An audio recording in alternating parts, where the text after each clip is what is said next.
வாங்க வாங்க கைஸ் பண்ணுவோம். இங்கே பாங்க, இங்கே நாங்கள் ஈஸியாக கட் பண்ண கத்தி வந்து நம்பர் 1 கத்தி இதுதான்.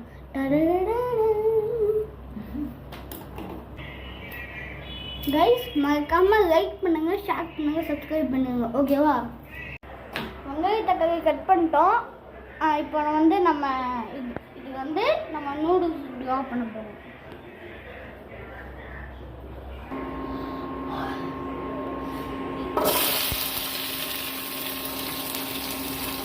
மீதி இன்னும் நல்லா அப்படியே